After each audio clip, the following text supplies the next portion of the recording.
Hi there, Ollie. How are you doing?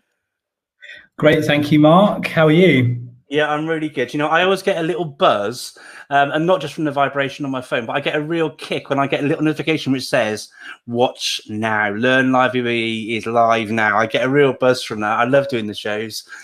So excited for today as well. Me too. I think we've had loads of great guests and conversations around research, its importance, but it's fantastic to actually welcome this evening our guest David Pedder to delve a little bit further into this topic, its importance, discuss various aspects around research, how to make it tangible, what works, what doesn't work, professional partnerships, so many amazing strands we're going to talk about tonight. But more about David in a very short while, Mark. Shall we introduce and set as a brief reminder? A brief reminder about this Friday, perhaps? Well, let's go for a brief reminder about this Friday. This Friday is our Teaching, Learning and Leadership Conference. Runs from 10 a.m. till 4 p.m. You can join either, typically like the show, via accessing our Twitter accounts or via YouTube, or simply just joining via learnliveuae.com. Massive shout out to our supporters, platinum sponsor Classroom.cloud. At the moment, they have an offer on for schools in the region where you can get 3 months free access to their particular piece of kit for your classroom, for your schools. So please do take up that offer. Get in touch with them. Really easy to find online. Mark, correct me if I'm wrong, but I think they're classroom.cloud on Absolutely, Twitter. Yeah. And this is a great offer as well. This is just for schools in the sort of MENA region. So UAE and Africa-based schools only, classroom.cloud free for 3 months. And with my sort of research hat on, actually, what this does, the tool that classroom.cloud have got is really fantastic, because what it does, it enables you to take some real control over, because one of the issues with making impactful use of technology is that students easily get distracted. Well, classroom.cloud really does help to remove those distractions by locking students into certain web pages or apps and all those sort of things, with safeguarding features built in. So please do check out our platinum sponsors software offer here for free for 3 months for your classroom at classroom.cloud. Alternatively, special shout out to our other supporters, Guest Dubai. Absolutely, yeah, massively big shout out to Guest Dubai, National Online Safety,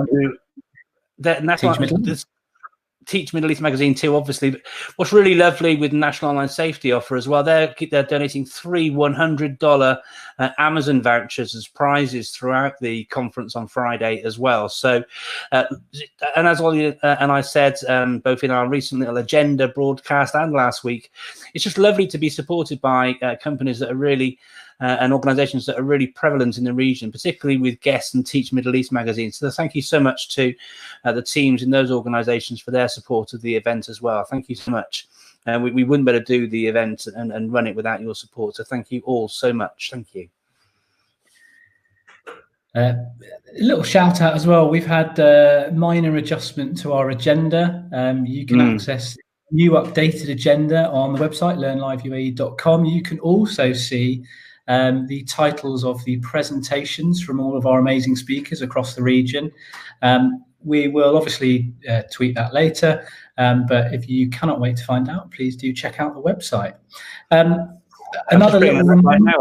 I'm just bringing the agenda up just now very quickly. Just run through those, if that's okay. Super excited to have all of these amazing speakers joining us for the event.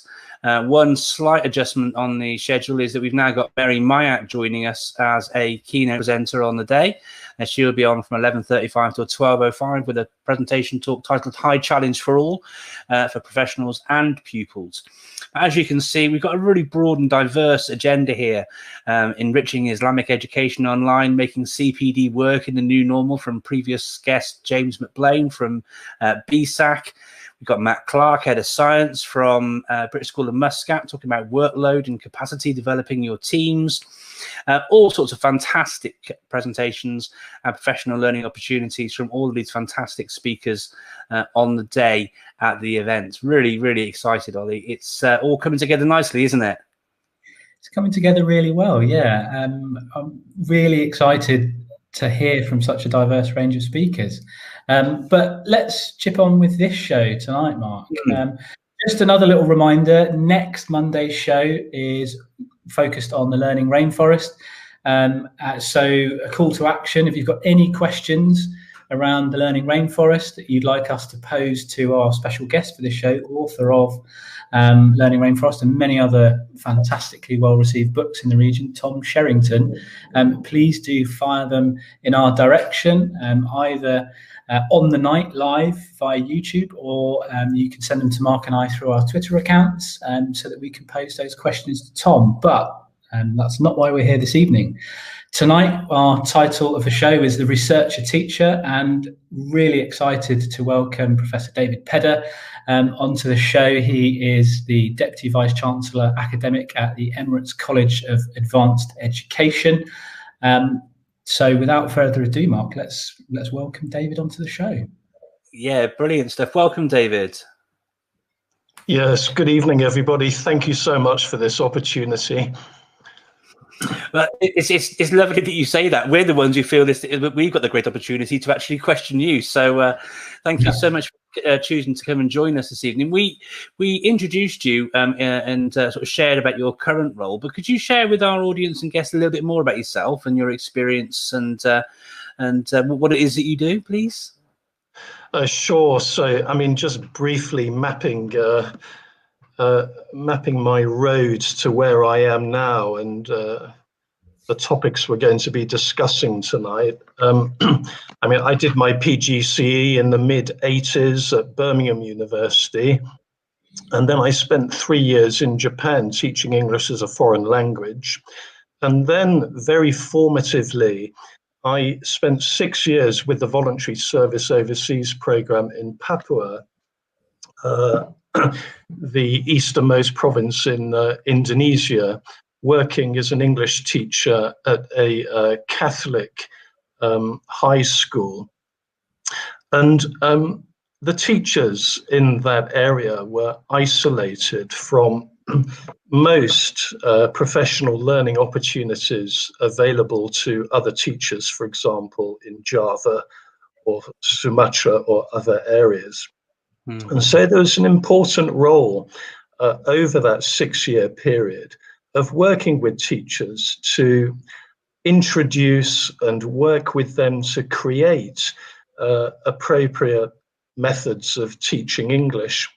And one of the things that we did was find out what is it that teachers do in entirely isolated classrooms in the interior areas that are only accessible by plane. There's no road infrastructure to reach these schools, so the teachers are unnetworked. So we were developing curriculum resources for use across Papua, and we wanted these resources to be relevant. So this question, what is it that teachers do when they're encountering a group of students in the classroom, was a very important question for us.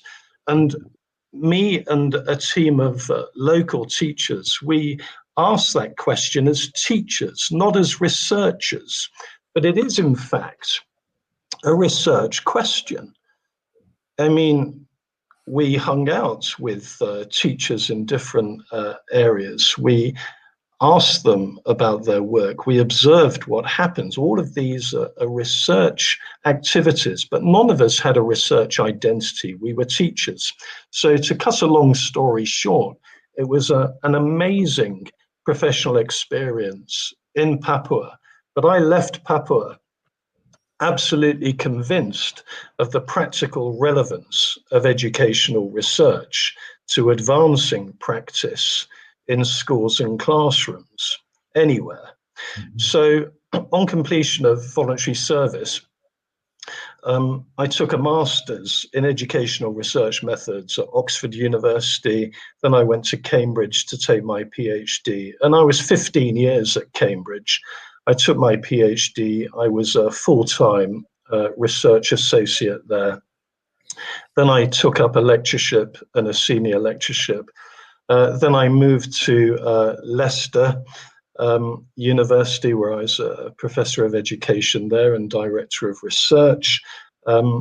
And then, so I was at Leicester for 6 years. Then I was a year at Brighton before receiving a phone call to invite me to apply for the Emirates College for Advanced Education Deputy Vice-Chancellorship. Why would I make that journey to Abu Dhabi? And I think this is relevant to this evening's broadcast, is what I learned about ECAE is that ECAE are positioned very closely to the Ministry of Education.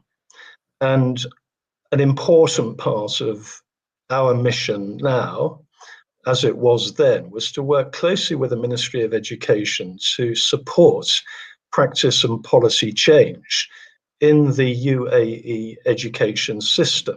In fact, the vision of Emirates College for Advanced Education is to lead transformation in the education sector in UAE and beyond. And to do that, it's inconceivable that academics will be working in some kind of isolated ivory tower, pursuing disconnected theoretical questions of no practical relevance to the profession, to schools, or indeed to the ministry. And so partnership, the idea of research as a practical endeavor, and certainly a policy-oriented endeavor, is central to my identity as an academic, or as I prefer to say, a kind of ancillary worker or an odd job man, supporting schools and supporting groups of policymakers make great sense of research in ways that influence desirable practice and policy change. And that indeed is an important part of the mission and purpose and scope of Emirates College for Advanced Education, certainly an outward-looking institution, wanting all the time to connect with the education sector. So that's a potted history. That's very detailed. Thank you so much, David. Thank you for that lovely introduction too. And what a wide and varied career you've had so far. And Ollie, did you want to jump into the first sort of more detailed question for David? Yeah, David, what in your experience then would your top 3 pieces of advice be for a teacher or a leader in a school looking to engage with educational research? It's very difficult to isolate 3 particular pieces of advice, but these would be my way in. 3 pieces of advice as a way in to a teacher or indeed to a school that's wanting to take research seriously for advancing practice. So one is focus on the learning priorities and the learning challenges that you're currently facing, either as an individual teacher or as a teaching group or as an entire school. What are the priorities? What are the challenges? And identify them. So that would be step 1. I think step 2 then would be mapping the challenges and the questions that arise from them against a well, mapping the range of challenges and mapping the questions that arise from them. So as soon as you start to identify questions, you're allowing the challenges and the priorities to be researched, to be inquired into, to be investigated. So that's the second. What are the questions that arise? And then the third is to develop a plan, develop a research strategy that is 100% shaped by your priorities, by your challenges. And that way, you're seeing research as an embedded and intrinsic part of the problem solving that's at the center of teacher development, pedagogic innovation, school improvement. So this idea, which I think is going to be a common idea throughout our conversation this evening, is research is an embedded part of the routines of professional and school life. So those are my 3 pieces of advice. And that's really helpful. And one of the things both Holly and I know of, and know from our experience in education, is that no 2 schools are ever the same. And so by framing things in the way that you have here, it means it's entirely contextual, so that you think about these things and reflect upon them directly within your context, with your school, with your students, with your parent body, your student body, your teachers, their efficacy, all those things as well. That's really, really good advice there. Thank you so much, David. If teachers are looking for sort of research to support their inquiry, then can you give some ideas and some sort of resources and places that teachers can go in order to access some research to support their sort of their action research within their organisations? Yes, I mean, so very typically, if we're looking at research as something you can go out and shop for, and I don't believe that you assume that, but if this is what's going on, what ideas are out there, research journals are one port of call, books are another, conferences are another, YouTube videos are another.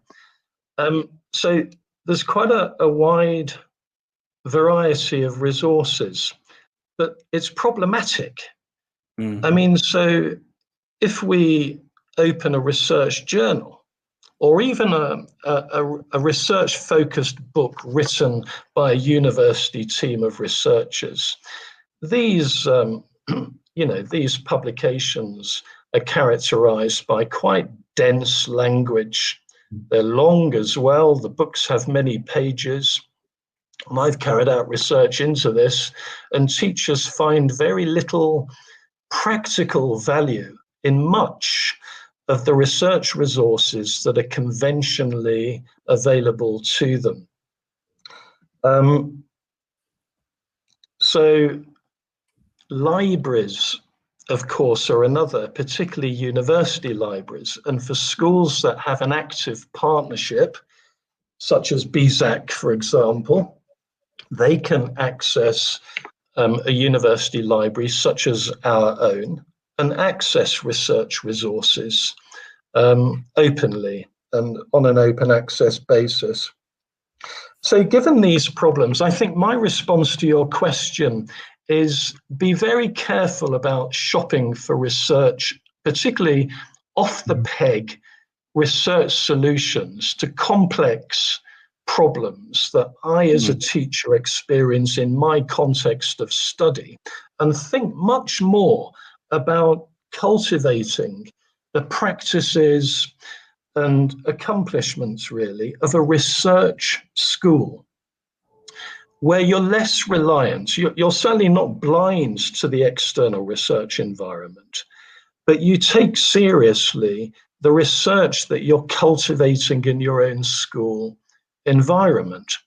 And so what does a school do with the research, the teacher research, the action research, the student voice inquiries, the lesson study that's going on, the collaborative planning, the mentoring and the coaching? All of these are very powerful drivers of praxis development. What do we do, for example, with this or that research study that's carried out by this or that group of teachers? And I think there's a responsibility for schools, and it's certainly a responsibility for research schools, to develop archives, develop practice briefs, develop policy briefs that are summaries, accessible summaries of the research, the findings, the resources, the practices that have been identified as successful in specific contexts within the school.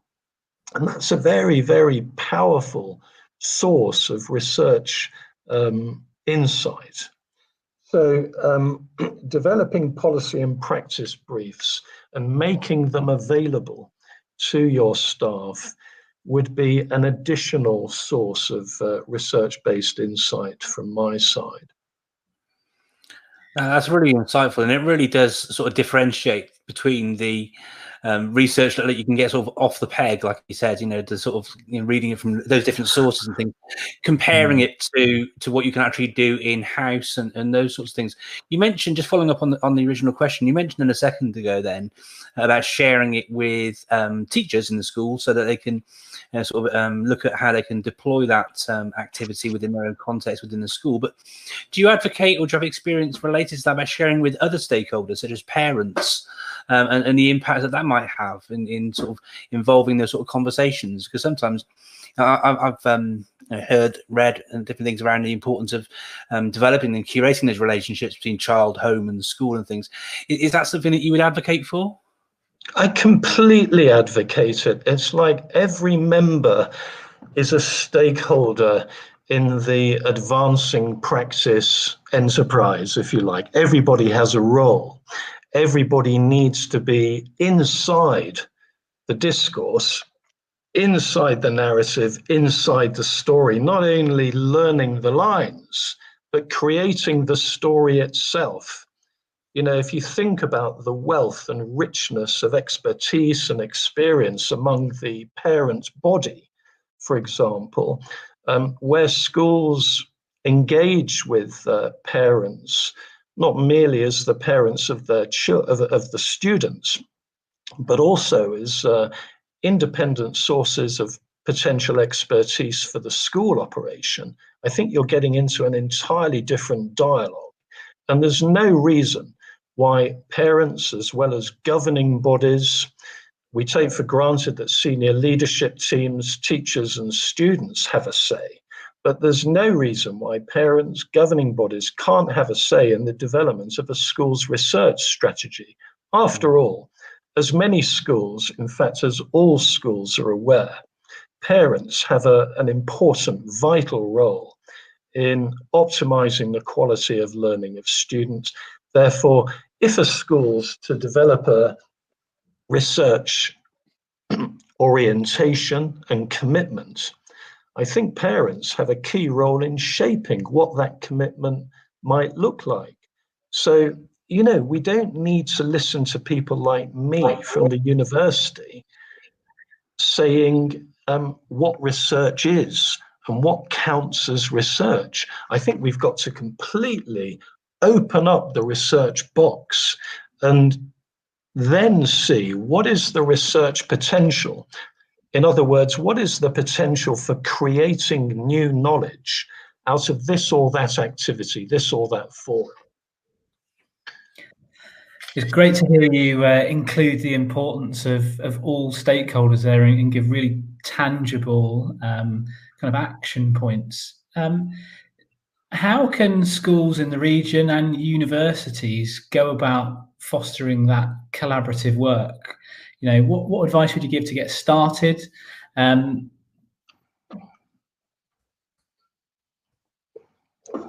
Yes. So I think ultimately schools have deep reservoirs of expertise, talent, and experience. Schools can do a great deal on their own. If I look at schools I'm familiar with in this country and in the UK and in Japan and in Indonesia, you have members of staff with master's degrees. Some are studying for PhDs. There's a great deal of pedagogic expertise, of course. There's a great deal of research expertise. And so schools are becoming and have become very sophisticated in developing new pedagogy and using action research, teacher research, student voice to advance that practice. But there is a role, I think, for a partnership with a local college of education, with a local faculty of education, because Universities can broaden further the inquiry rigor, the range of strategies that schools can bring to the practical dilemmas that you're teaching. And I see that as one of the main advantages of a school-university partnership or a school-college partnership. What can we, the university, do to not only support schools, broaden your research repertoire, but also how to develop increasingly more powerful research designs, how to identify and learn how to develop a broader range of data to feed into decision-making and processes within the school. So that's like one family of benefits. I know there's a question later on this and we can elaborate later, but perhaps another benefit is that just as schools have important networks with other schools and other organizations, universities and colleges likewise have such networks. And we can bring schools who we work with in partnership into those broader, often international networks to bring an international dimension to the school's life and also to our life in the university. So there are mutual benefits here, all about expanding points of connection in order to access a wider range of ideas to improve the quality of experience for everybody in school. Yeah, no, I completely agree with that. That links into some of the sort of what you shared there. Links into some sort of later questions. I was going to jump through to the later question, which sort of relates to that. If it's okay with you, David, could you outline? Just trying to pick up the right question here. You've talked about how schools and universities can foster collaborative work. Have you got any sort of ways in which you could share sort of routes into doing that? If, obviously, we've mentioned so far some of your work with BSAC, for example. If I was in a school in Dubai or Abu Dhabi, and I'm watching the show this evening thinking, do you know what, this sounds like something we could really, really do. What are the routes into engaging with yourself in trying to sort of foster and develop these sorts of relationships that we're discussing here? What are the routes into that? I mean, that's a great question. All the questions have just been great about this. So I think it is important that schools develop these partnerships with universities. Therefore, how to do it? Certainly go on the website and look for evidence of a college or a faculty of education. It's a faculty of education that carries the relevant kind of expertise. That's not to say that a school can't hook up with a faculty of mathematics for a particular curriculum subject set of problems. But for the broader school improvement, professional learning, inquiry culture, the faculties of education are best. And then on the website, we're looking for evidence of a commitment to partnership, but also a commitment to research. And this might sound a little bit odd, what I'm about to say, is that some universities, I'm talking about faculties of education now, have a stronger teaching identity than they do a research identity. And it's a wonderful development in many respects to see that many of the schools have a stronger research commitment than some universities. So if you were to come to Emirates College for Advanced Education, and we're not the only college, of course, that has a committed, research-engaged approach to education, any of those universities would be fabulous partners. The second characteristic needs to be a senior leader who is sensitive to the challenges of a school-university partnership. After all, schools and universities are quite different institutions. If teachers and schools, you quite rightly need answers to your problems quickly because you're experiencing problems now.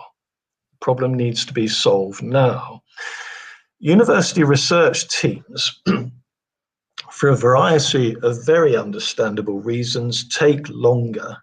Typically, we do a full literature review into a problem that takes an age. We deliberate over the design of a research strategy. We attract funding, and we typically execute the research over varying periods depending on the research design. Then we analyze the data and we publish it, and all of that takes time. So what's very important in my experience of school-university partnerships, which is extensive, is a flexibility among the university team to meet teachers and leaders in your own time frame and understand exactly where the demand for a solution sooner rather than later comes from. That said, of course, universities can't always satisfy your answer for an answer now. So that's where the partnership comes from. It's a process of understanding one another, understanding what we can bring, how we can adapt what we do. And I think this is the most important choice that a school makes, is in establishing a partnership with an organization that is willing to be flexible and adapt so that research can be developed to address the school's priorities and not the university's priorities. Indeed, I have to go a step further, don't I, to say that the university's research priority needs to be the school's improvement priority, and a commitment to using research as a resource to overcome and meet the challenge of those school improvement priorities, whatever they are.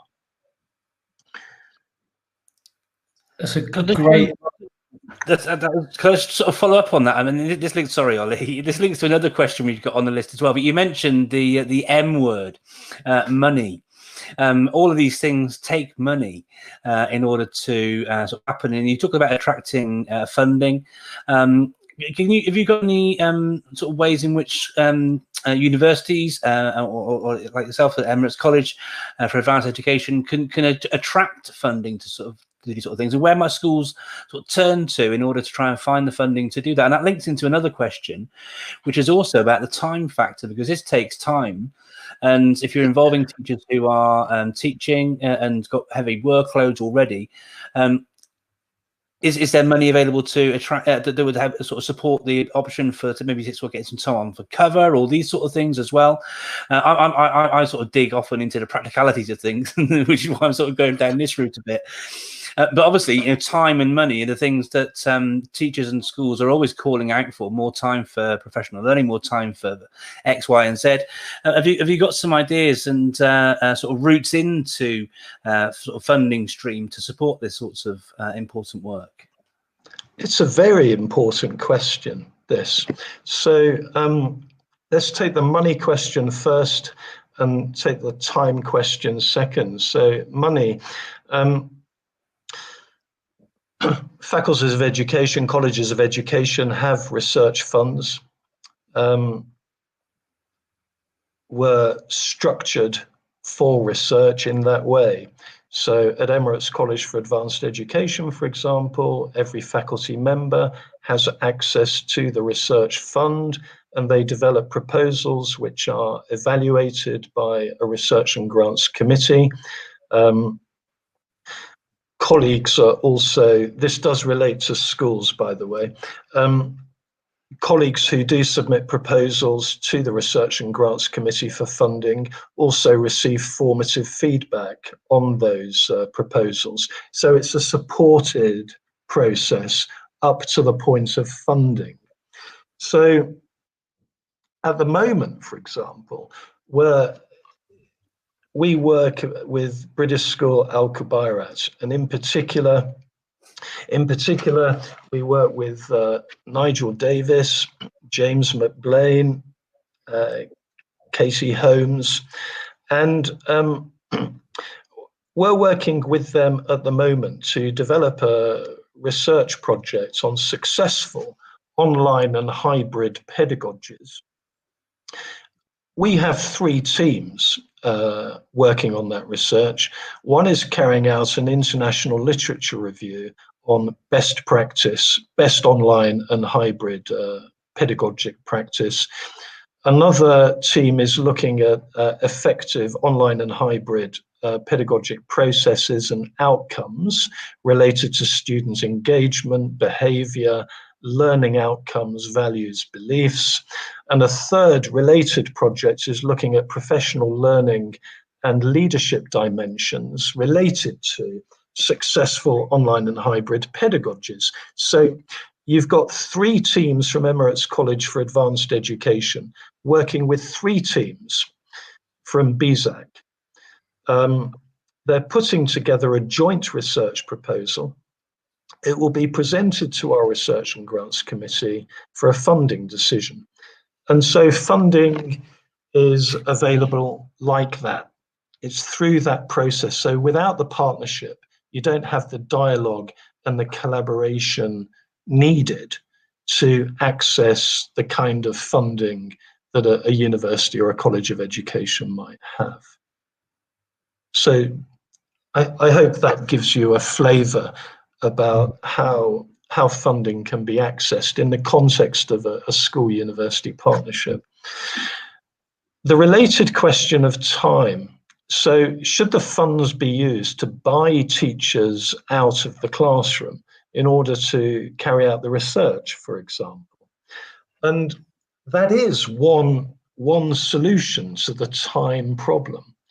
But I think, again, from experience, a better and more sustained solution to that is for school leadership teams to very explicitly and deliberatively embed research as part of their professional learning and school improvement strategy, so that research isn't seen as some kind of additional bolt-on to a professional learning strategy, but it's intrinsic to the school's professional learning practice, which means that professional learning time is designated partly or wholly to research activity, whether that's conferencing, disseminating what teacher research groups have found out, or for research planning and research,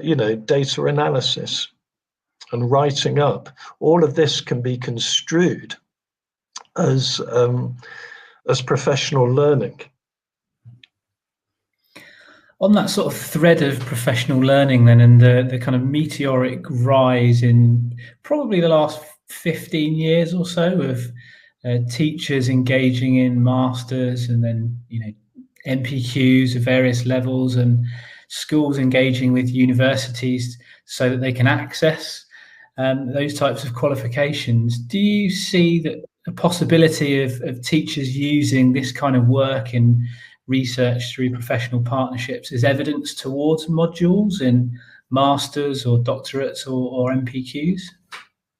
I mean, any teacher or leader, for example, taking any of our graduate programs, whether it's a diploma or a master's, each of those programs will comprise a research study, and we'd be very keen. We are keen to support our teachers to pursue research that's contextualized and rooted in a matter of professional concern. So in that way, funding, for example, funding a teacher to do a master's degree is an investment in school improvement. And if I can digress very briefly, when I was at Cambridge University, I was involved with it was a partnership with the Essex Local Authority between Cambridge University Faculty of Education and Essex Local Authority. And there was a bespoke MEd, especially for those teachers in Essex.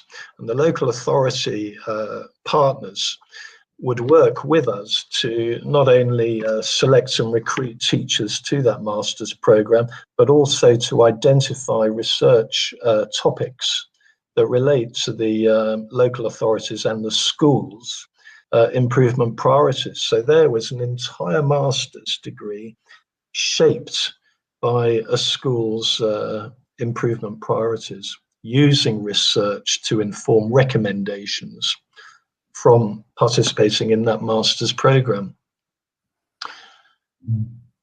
So the short answer to your question is yes. Just jumping into another question for you, David. If a teacher or somebody, a senior leader, middle leader, is engaged in some in a research proposal, had it approved, gone through, been published, peer reviewed, all those different things out there, it's been found to have some really impactful results within their school. How can, beyond the educational establishments that they work, how can teachers sort of find an audience to share their findings beyond their own school? Have you got any experience of that, of where from BSAC or anywhere else, how can you sort of spread the word of the goodness that's happened to other schools? I'd like to answer that in two stages. One is a little bit critical of the idea of audience, but it is an important question. But if we limit this question about wider relevance, it's a question about the wider relevance of the research carried out by this or that group of teachers.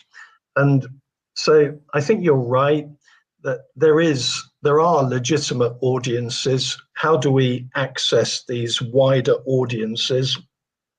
So we've got standard strategies, which I think are well known, conferences. We have teacher conferences. We have the Abu Dhabi Teacher Conference before COVID, Teach Meets, networks. So all of these are bread and butter dissemination events.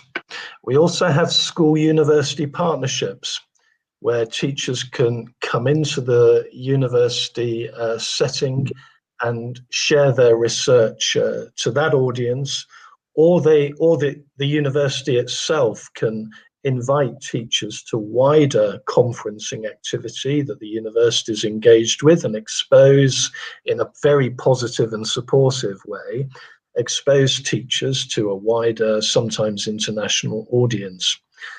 But I don't think this question of audience is the most powerful way into the broader question of wider relevance.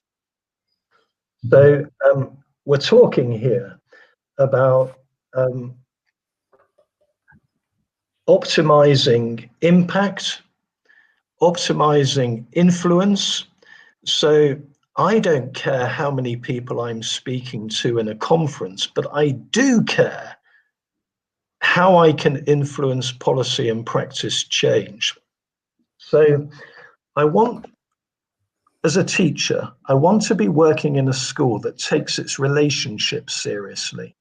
So if I'm working in a well-networked school with links to universities, very importantly with links to other schools, and with links to the Ministry of Education, I can become a participant in a research-informed, this is teachers and leaders, I can become a participant and a shaper in research-informed dialogue around policy creation, policy adaptation, practice development, pedagogic innovation.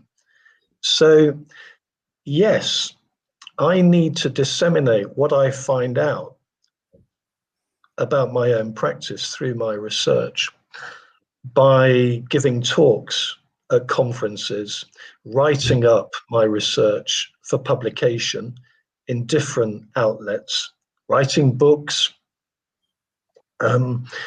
Teachers write fantastic books because teachers have exactly the right language. They know how to pitch pedagogic ideas developed through their research. So all of those are fine.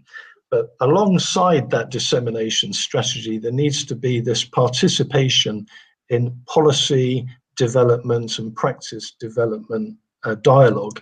And I think school leadership teams have an important role to play in identifying and opening up those policy and practice development opportunities.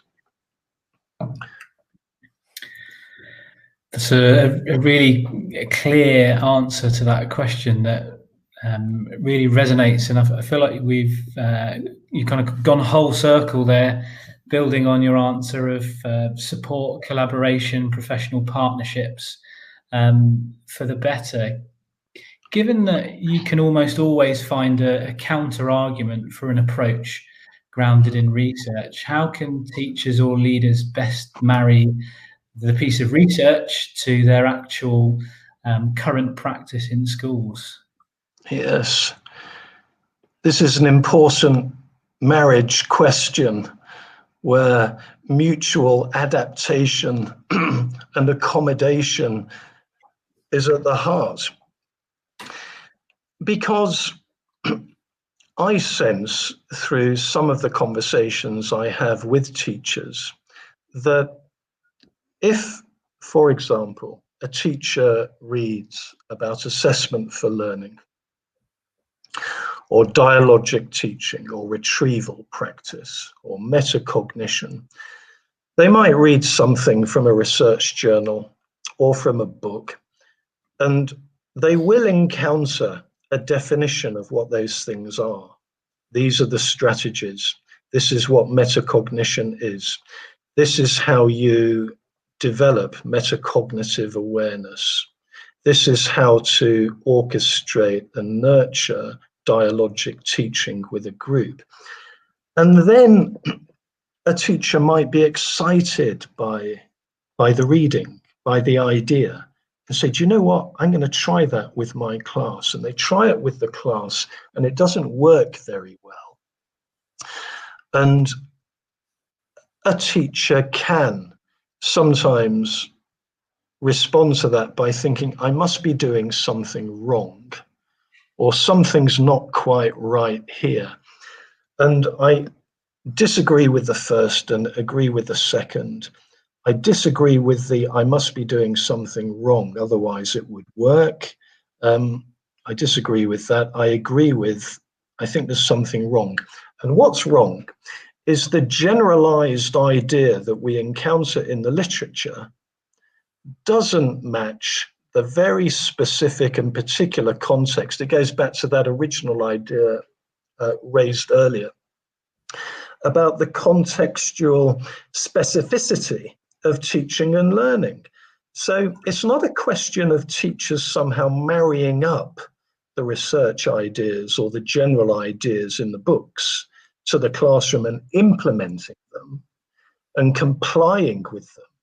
I think teachers have a much more active and dynamic role to use research ideas as a springboard to adapting those ideas and changing them, sometimes completely out of sight from the original rendition, if you like, into something that is entirely bespoke and relevant and fitting to this particular class, in this particular subject, this age group, on this day of the week. And I think what I'm really underlining here is a very important point, that teachers are a really vital mediator of research knowledge. It's not a question of applying an off-the-peg solution. Teachers work creatively with these ideas and change them out of sight. And I think that a school-university partnership provides the kind of relationship where that kind of confidence and professional courage, if you like, can be realized in practice. I just want to delve slightly sort of off-piste here a little bit, but I think it's still poignant given the title of the show. For you, David, in terms of pedagogical impact, what's been the most seminal piece of work and why? Well, I need to cheat here. So I really can't just limit this to one, but very quickly, there are three areas, possibly four, that have stood out for me over the last 25 years. One is, I'm sure this comes up often on your show, but assessment for learning, beyond the black box, work carried out by Dylan William, Paul Black, and the Assessment Reform Group, Mary James, and others. So I think assessment for learning is one. Second, assessment for learning was used in a long project led by Mary James and involving John Macbeth and Sue Swaffield, Beth Ann Marshall. Assessment for learning was used to drive forward and promote learning how to learn. And that was also a very important study. Thirdly, Jean Ruddock, Julia Flutter, Michael Fielding, John Macbeth, Donald McIntyre, their work in pupil voice and pupil consultation. And I just want to add one, if I can show this book, which is written by a team of Cambridge researchers. Networking Practitioner Research is a fabulous summary of school-university partnerships in context and how research schools can be developed. So I know if you look at the Research Schools Network,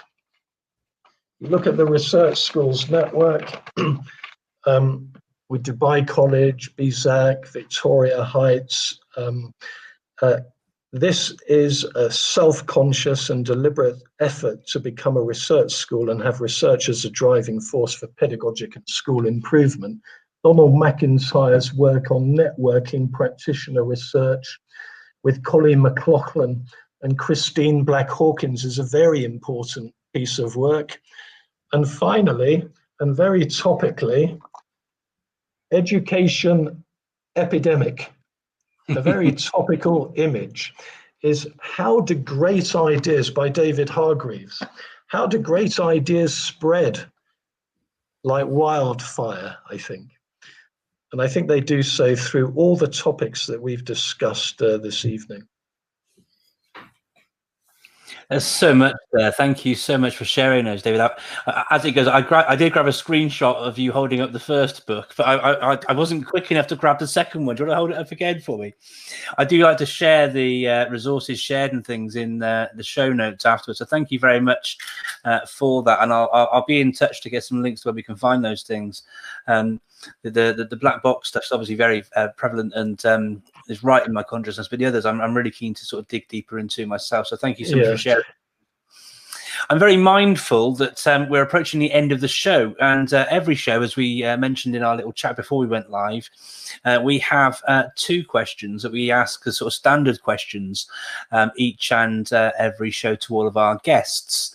And so the first of those questions to you tonight, David, is going to be asking you about some technology.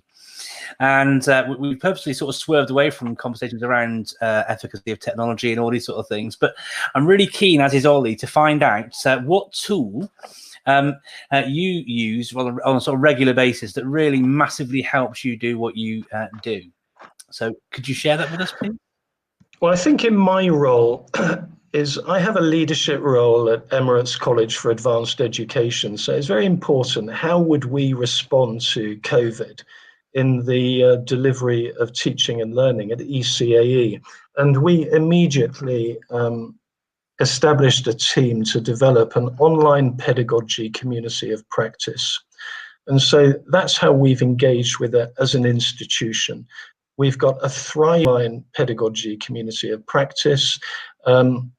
All faculty engage in that community of practice. It's open to anyone in the education sector, and I can give you details after the show about that. And we work on many different platforms. You know, we work on Zoom and Teams and WebEx mainly, but Teams is our main platform, and in Teams are a variety of different apps, and these are used, of course. But the online pedagogy community of practice is an essential part of our response to COVID and our transition to blended learning. We're fully online at the moment. We deliver everything online. Once COVID is over, we will return to a blended learning model. We will not go back to a traditional 100% in-person pedagogic engagement. Just following up on that, is that because of what you've just found, or did you undertake some research alongside using it which has informed that choice? I think that COVID is the single most transforming professional development event of several centuries. It's completely taken us beyond questions of personal pedagogic choice to respond to matters of necessity. And what I found in my context is that our colleagues have shown a resilience and adaptability, the power to learn, to teach in new ways. And we're by no means unique here, of course. I think this is sector-wide. Everybody's adapting. And so given the advantages of online pedagogy, to return to 100% face-to-face is to quite consciously and deliberately decide that the online pedagogy will be inaccessible to students at our institution. This is what we've learned. We've learned that online pedagogy it broadens access. We're developing ways all the time of deepening participation. And the combination of online and face-to-face is a rich and advancing mode of pedagogic encounter for us.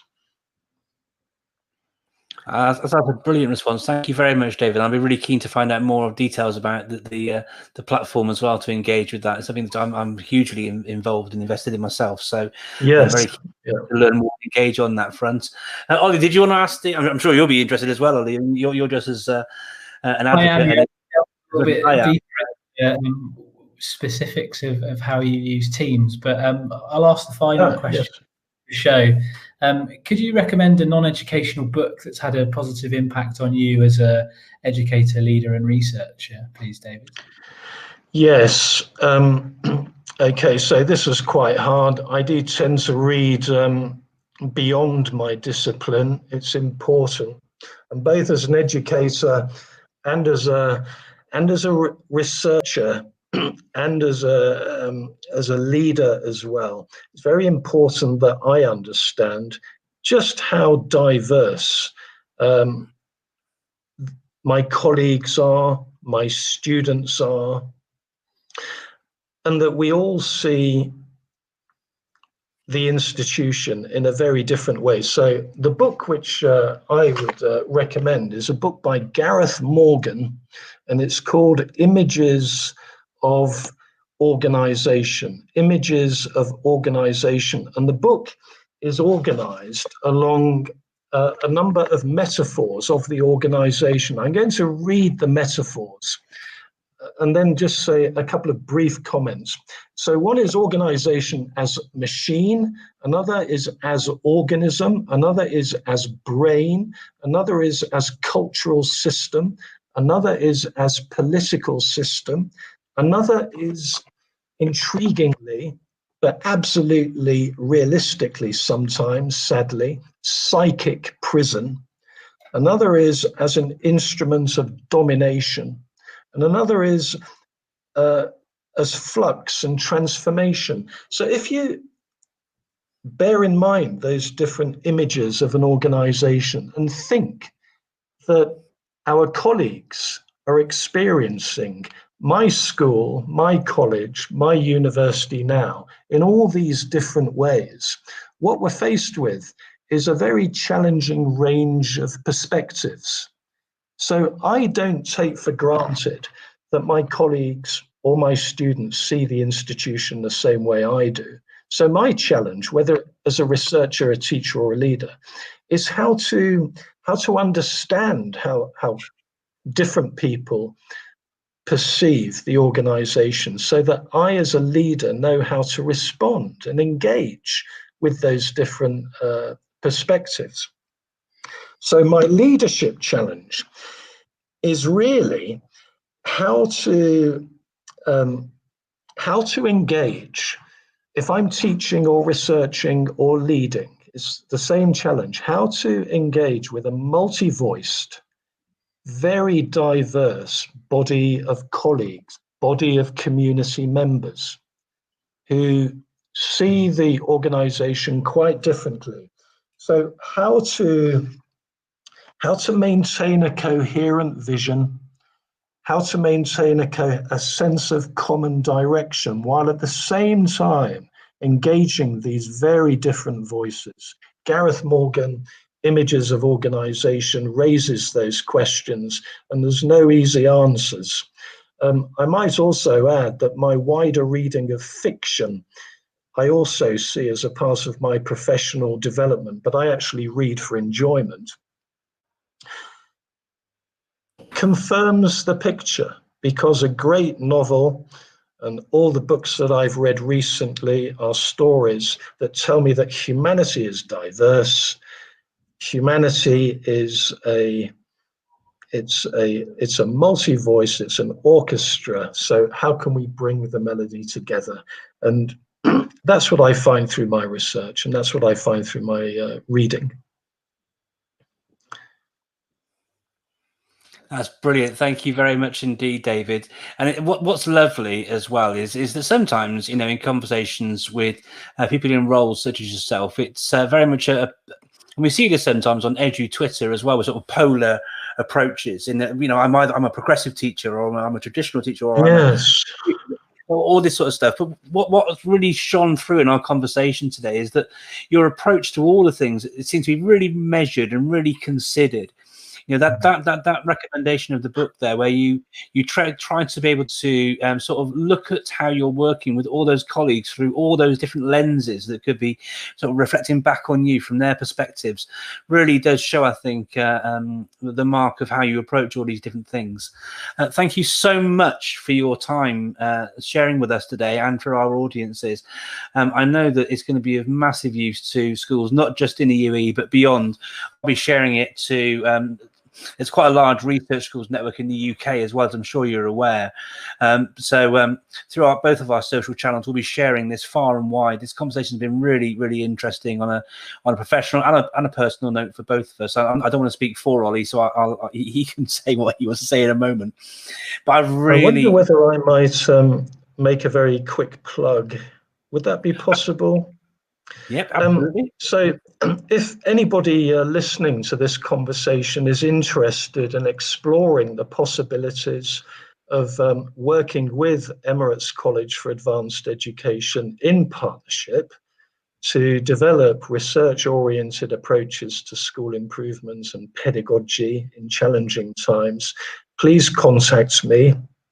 I can form a team at ECAE, and we can come and meet with you and develop something that's mutually beneficial. And my contact email is david.pedder, that's PEDDER, at ecae.ac.ae. Thank you. That's my absolute pleasure to facilitate that. And what I'm just trying to do, actually, Ollie, could you be quicker actually if you do this?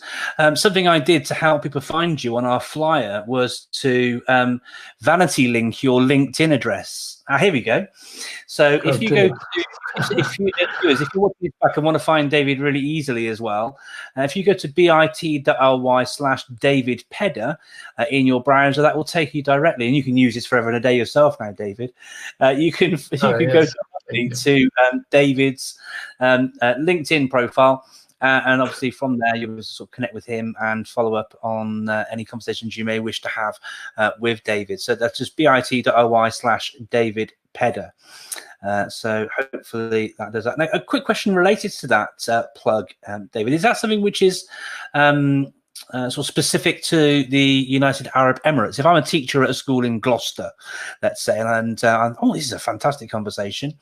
You can probably tell that's where I'm from with my accent of pulling Gloucester out. But I'm at a school in Gloucester. I've gone, all right, and keen to get involved. Is it something which is geographically limited to the UAE, or can schools from around the world get in touch? I think the idea of a school-university partnership is global, particularly in the current age. So we'd welcome international partnerships. And you know what? You know, I'm in contact with a number of school networks, and the opportunities are now here for us to link networks, school networks in different countries together. And I'd be very keen indeed to foster and nurture those links. So yes, please don't hesitate to contact me from other countries. Thank you very much for that, Mark. Yeah. Right, Ollie, did you want to share anything else? No, I think we just need to wrap up. We've gone a little bit over, and I'm keen we always find every episode we could fly on for hours, and it's been, like I said, it's been absolute delight sharing with you. No. Absolute delight sharing with you this evening, David. Thank you so much for joining us. Thank you to our guests, our viewers, who've been joining us throughout the show. If you're watching back again, please do let us know what you think about the show and all the rest of it. And don't forget to subscribe. Hit the subscribe button down the bottom, which I still don't know which side it is, so I'll just point down there and down there as always. It's down that side. No, Ollie's saying that side. See, who knows? Somewhere it says subscribe, so please do that. But for now, until Friday, 10 a.m. Gulf Standard Time, when we'll be starting with our opening keynotes. Kai Vasher from the British School of Muscat, he's the principal there. Really excited to hear from him and all of the other speakers at our conference on Friday. For now, it's bye from me, David and Ollie. Thanks for joining us. Yes, goodbye, everybody. Bye.